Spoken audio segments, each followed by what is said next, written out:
Wherever you sit, stand, whatever you touch, there is memory and transaction happening all the time. It must be a conscious process.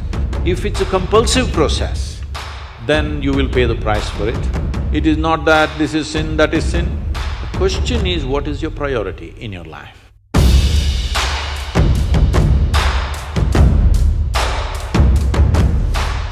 Sadhguru, how can a person stay committed to someone in a relationship? Is it natural to love someone and yet be sexually attracted to others?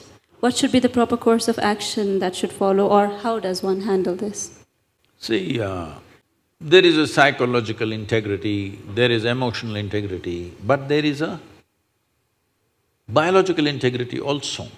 Integrity does not mean morality. Integrity means you create a situation where it works best for you. So when we say integrity, suppose I say, there is a certain integrity to my body, this means it's strong and resistant to a whole lot of things, isn't it? It doesn't mean I'm morally stuck in something. So I'm talking about… I want you to understand the word integrity in that context. We're talking about integrity in terms of strength of this life. So if that is the thing, is it true? Do you remember how your great-great-great-great-great-grandmother 10 generations ago looked like? Do you remember? No. But her nose is sitting on your face. Yes or no? Body remembers, isn't it? Body remembers your forefathers 1,000,000 years ago. Yes or no? So what you're calling as my body is a heap of memory, isn't it so? Yes. Memory or no? See, now from Nepal you came to Shillong, you eat a lot of this Meghalaya food, your features won't change because your body remembers what is your genetics, no matter what. Or you start eating, let's say, cow's food or dog's food, your body will not get confused and become a dog or a cow because there is evolutionary memory in this. Do what you want, it never gets confused, isn't it? You start thinking I'm a dog and start barking like one, still the body won't change. Yes or no? Mentally you can, but body has such a deep-rooted memory. So this entire body, what you have, is essentially a certain integrity of memory. If that loses that memory integrity, then you will see it will become vulnerable to so many things. Now, the nature of the body is such that anything that you touch with a certain level of involvement will naturally absorb that memory. Not mentally, physically it'll absorb that memory. Traditionally in this culture we call this runanubandha. You heard of such a word? Runanubandha. What this means is physical memory that you gather. Why people… you will see this with people, let's say in their home, they will go and sit in one place. This will usually the older people you will see, they want to go and sit in the same place. They won't sit in another place. Have you noticed this? Even your dog, he comes, if he wants to sit here, he'll smell this, he'll smell that, he'll smell that, he'll smell that. And after much searching, he will settle down in that particular place. Next time you chase him somewhere, he comes, he goes and sits in the same place. Because there is memory. Today there is forensic equipment where you're sitting here right now, you went away.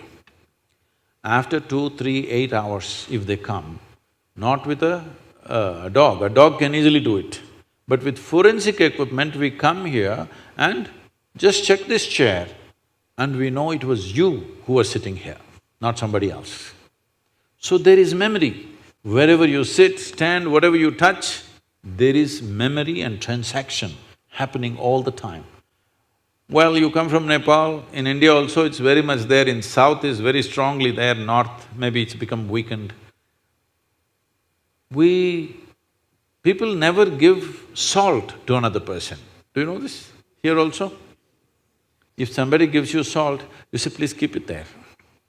Because there are certain materials which transmit memory much better than others. Salt, sesame seeds, lemons, like this if you give traditional people, they'll say, keep it there, I will take it. because they don't want to develop runanabandha with you. Now, in India, if you see older generation of people, if you try to shake their hands, they'll do like this, because they don't want to get runanabandha with you. Because the idea is to keep the integrity of your body's memory in such a way that it doesn't become vulnerable to other things, that you become a very integrated life. If you want to nurture yourself to be a certain possibility, then you have to maintain the memory integrity. This is what runanabandha means. You keep your physical memory to the minimal. A sexual interaction is something where a huge amount of memory is taken from one to the other. So, always, not in this society, everywhere else, forever people saw the advantage of keeping that memory to the minimal. If you make that memory very complex, you will see to be at ease will become very difficult after some time. There will be pleasure, but there will be no joy in your life. You can observe people, don't go by what I'm saying. You can observe people, they will have pleasure, they will giggle all the time, but you look at them, there is no joy in them, there's no ease. Because the ease will go away with excessive memory. This is not only with sexuality, there are many other things that you do like this. Right now you see this very much in the Western societies. Wherever I go, especially in America, people will come, "Sadhguru, where is my hug?" I say, "It must be with you. Why is it with me?" It is not like at a certain moment when you feel close to somebody, you hug them. It's like all the time you have to touch people. Because today's psychiatrists are analyzing these things and saying that is because they've not been sufficiently touched by their mothers and parents at an early age. When they grow up, they're desperately longing to touch somebody all the time. All these things have a serious impact on one's life. How much physical contact when the child is born, this will determine how much physical contact they will long for later on. And the memory of what an infant picks up from the mother at that time, because till a child becomes 4.5 years of age, in many ways, energy-wise, it's not a separate life, it's still attached to the mother's body.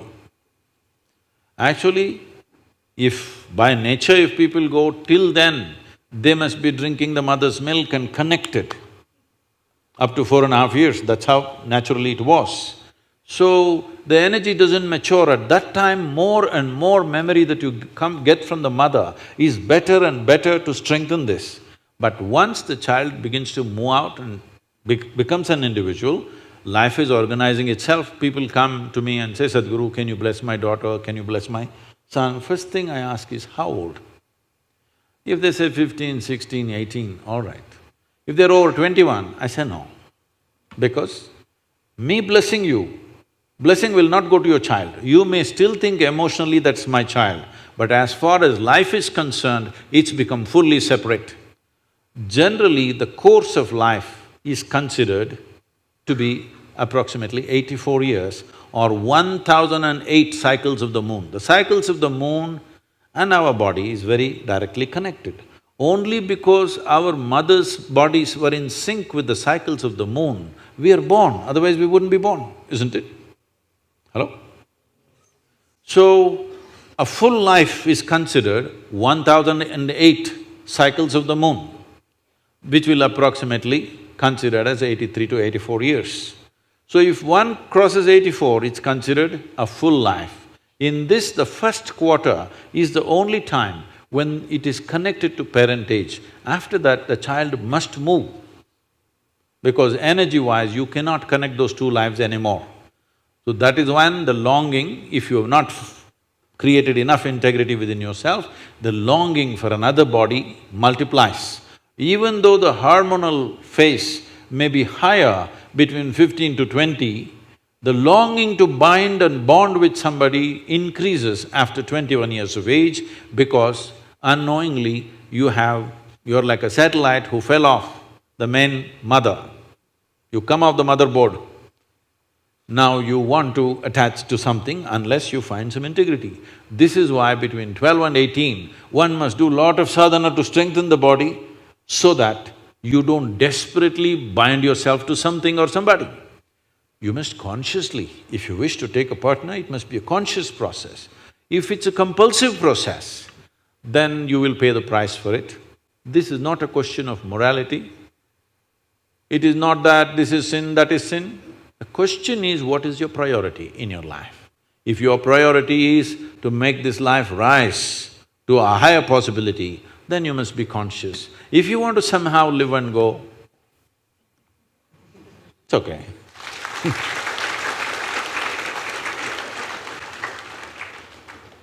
Thank you, Sadhguru. I'm sorry if I discouraged You just answered my question, Sadhguru. Thank you so much for that.